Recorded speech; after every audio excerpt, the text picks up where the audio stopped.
Hello and welcome to the third quarterfinal of Pro Tour Magic 2015. I'm Brian David Marshall. I'm joined by Pro Tour Hall of Famer Luis Scott Vargas, and we are watching Yuuki Ichikawa versus Jackson Cunningham. Yuuki Ichikawa only has 4 Pro Tours under his belt, Luis. Yeah, and he's top 8 at half of them now, which, again, we keep saying it, but it is just an incredible stat. There was a little bit of like, in your voice there. Yeah, I mean, I'm not going to say that I'm not, a little envious of the, 1-for-1 that Jackson Cunningham has, or the 2-for-4 that Ichikawa has. Yeah. So we're underway here, and Ichikawa scries a card to the bottom of his deck. Who do you like in this matchup? I think that both decks are pretty sweet. I do like Ichikawa here. I think that the fact that he's got 8 accelerants that Jackson can't really interact with means that he's going to be able to play Planeswalkers early, and Planeswalkers do tend to match up well against ground creatures. Okay, well, there's our first ground creature of the match. We have an Experiment 1. The fact that Ichikawa did not have either a Elvish Mystic or Sylvan Keratin is a big deal, though. It means that there's going to be no turn 3 Planeswalker. And, looking at Cunningham's hand here, he's got stuff to do, for, the next 5 or 6 turns.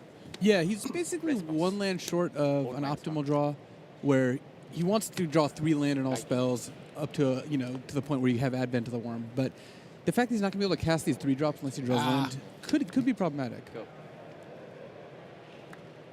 So Golgari Charm takes out the Experiment 1 with the Evolve trigger on the stack from Voice of Resurgence.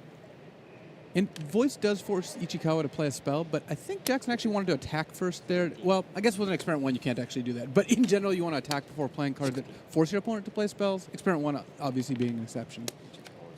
And here is the dreaded Courser of Kruphix. This is just a big brick wall that Cunningham's got to scramble over. Yeah, and this is another reason that I think this matchup is in Ichikawa's favor, is that Jackson is not able to kill Courser in a very easy way. I mean, he can kill it with Celestia Charm if Ichikawa blocks, but Courser just leads to a pretty good advantage when it just sits in play.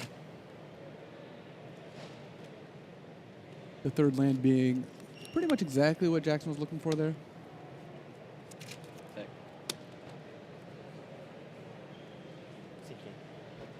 This is a nice attack. Cunningham has no Celestia Charm in hand, but Ichikawa doesn't know that. Right. This would be an awesome block by Ichikawa, even though obviously I don't know if it's right or not. It depends on what he thinks Cunningham has in his hand. And he decides to just take it there, which I think is generally the correct play. But it is funny that was a good play by Cunningham. I mean, that attack there does get you 2 free points of damage if he doesn't block. Go ahead. All right, Loxodon and Smiter joins the Selesnya army. Courser of Kruphix.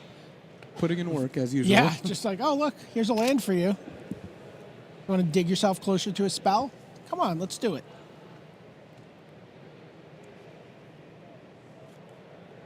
That last attack was helped for Cunningham by the fact that Voice is kind of a free roll attack. So even if Ichikawa does block there, you still get a token. Right. Which does make Ichikawa more likely to block, by the way. So it takes 2 from the Stomping Ground, but gets 1 life back. Oh. And it lets him play Xenagos. Xenagos does provide a steady stream of satyrs to block with, so Cunningham has to decide whether he wants to use Ajani to fly over and kill Xenagos. What would be your inclination here? I think it's reasonable to do that, especially since you don't really have any tramplers here. If you have an Advent token, that'd be very different. But given that you don't have an Advent token, the Smiter can just run itself into Xenagos every turn, but it doesn't really get you anywhere. And as soon as the Smiter dies and Ichikawa starts accumulating tokens, that's even worse for you. Right. If you're going to jump, though, I think I like Ajani, give the Voice flying a double strike. And then you're able to keep the elephant back. Just keep the elephant back, or attack with the elephant, though at that point you get double block and just trade it for a Courser, which doesn't seem great, especially with 2 Boon Satyrs in hand as combat tricks. Since Cunningham did draw a 4th land, so if he draws a 5th land, then he's able to start bestowing the Boon Satyrs.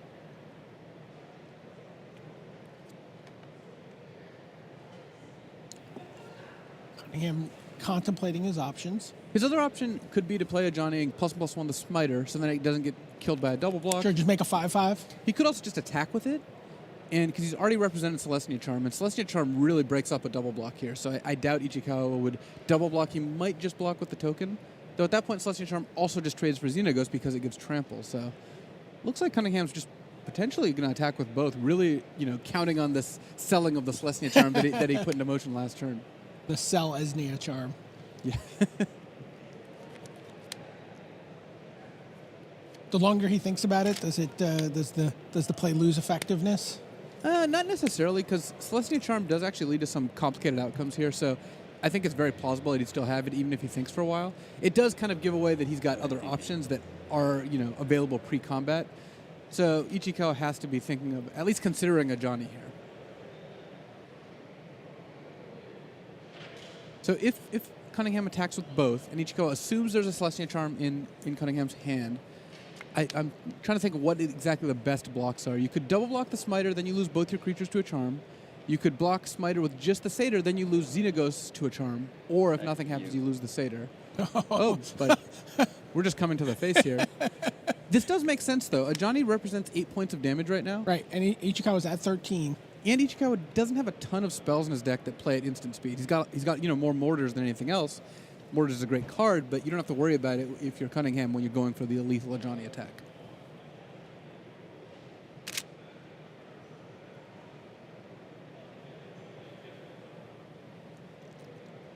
Here, a Celestia Charm is a lot less bad for you if you just chump the Smiter. So I think it's pretty reasonable. Just chump the Smiter with the 2/2 and then take 2. Or in this case, offer it a trade, and you go down to 9, which is still not lethal off of Johnny. Okay. The voice token is not incredibly impressive here. And at this point, I think Jackson will be looking to post-combat play a Temple Garden, untapped, and then play Sunblade Elf, leaving the mana up to cast an end-of-turn Boon Satyr. Jackson did have to think for a little while to pretend like he still had the Celestia Charm, because it is very important that Ichikawa plays around it. Of course, the way these things usually go is he then draws it, and now Ichikawa is correct to play around it. And Ichikawa's like, I knew he had It's always brutal to sell the bluff, and then obviously draw the card, and just like, you actually don't want to put it in their head that you have the card. Actually, since Ichikawa has double ultimate price in his deck, he only has Putrefy and Abrupt Decay that can kill the Loxodon Smiter at instant speed.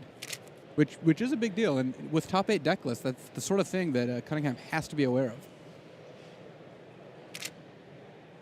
And he and Jeff were going over stuff right up until the last minute. Yeah. Even like they were playtesting at breakfast today. Yeah, getting Jeff mic'd for that segment. Like the producer had to go out to the playtest area and mic him at the table.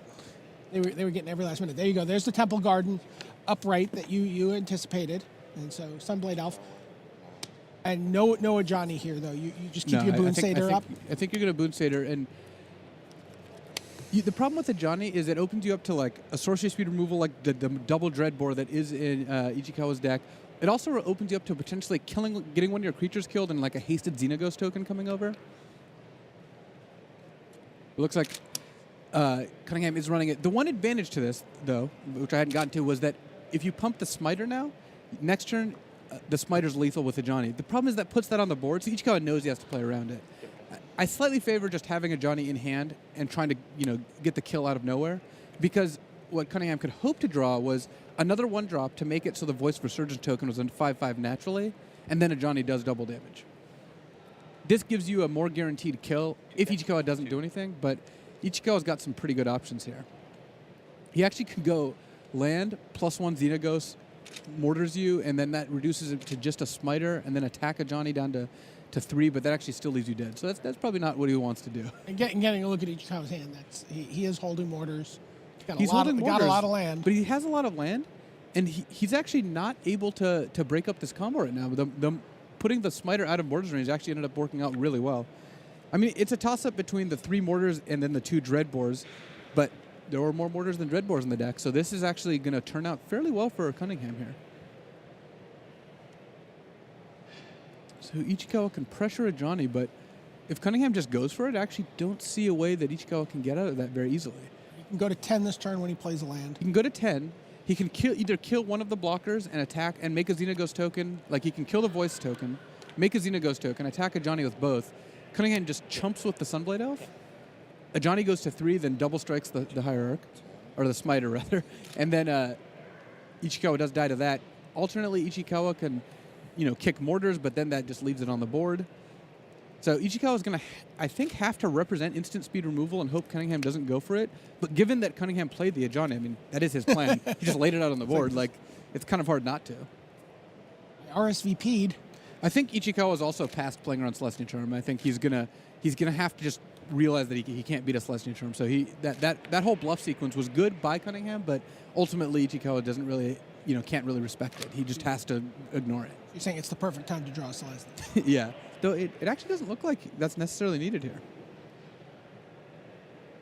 Visium Mortars on Sunblade Elf. And I think this is going to be followed up by a Xenagos, double attack Ajani, and hope that the voice token does not block there.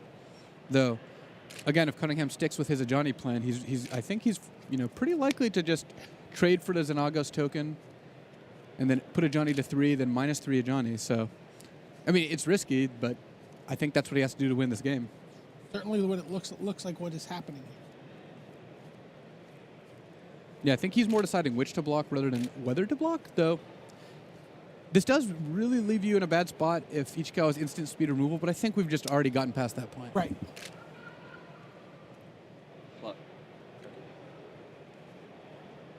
Go. Johnny falls to 3. Go. Token trades with the token. And Ichikawa has 3 cards in hand, one of which Cunningham does know because of the Courser. He knows about the Temple of Abandon, but the other 2 cards, I mean, if they're the Putrefy or Abrupt Decay, that's it. But those are the only cards in Ichikawa's deck that save him.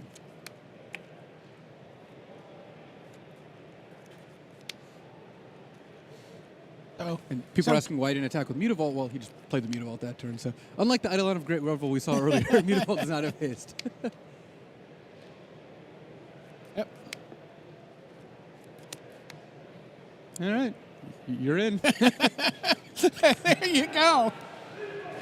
That was a well-played game by Cunningham, though. Yeah. Good table presence, made some good decisions, represented things, had some anticipation of how his opponent would react to what he was doing. Yeah, and I think, as you could see, the 2 points from the voice attacking through the Courser were really, really important. So the Celestia Charm bluff actually won him the game. Interesting. I'm curious how these players are going to sideboard. I know we have I did an interview with Yuuki Ichikawa about what his plan was. So let's go to that and see what he's going to be doing to his deck after game 1. Okay. Tell me your sideboard plan after game 1 in this matchup. はい。日本語でもいいよ。Sure. サイドボーディング。うんうん。じゃあ抜く方からいこうか。抜く方からじゃあ、セレズニアは速いデッキなので、プレインズオーカーを、日差以外すべて抜きます。Okay. Celestia is a fast deck, so he removes all planeswalkers. Yeah. Okay. 全部言う？あとそうですね、ラクロスリターンもそれで期待して有効的なカードで、同じような理由でサイドアウトします。Okay, and then he removes Rakdos Return also. で、あと、エルビッシュミスティックを2枚サイドアウトします。これは、サイドインするカードが、まあ、ほとんど除去呪文なので、毎ターン除去呪文を打った方が有効的なので、マナクリーチャーは、あまり有効的ではないから、減らしたいな。Okay, and he removes 2 Elvish Mystic also, so he would like to put all the removal spells. So that, and he thinks this is not as effective, so he's going to remove 2. で、まあ、サイドインするカードは、まあ、後ろを見てもらうと分かるんですけど、まあ、ほとんどの除去呪文をサイドインします。A lot of removal spells he's going to put in. Okay. Thank you. Good luck the rest of the match. Thank you.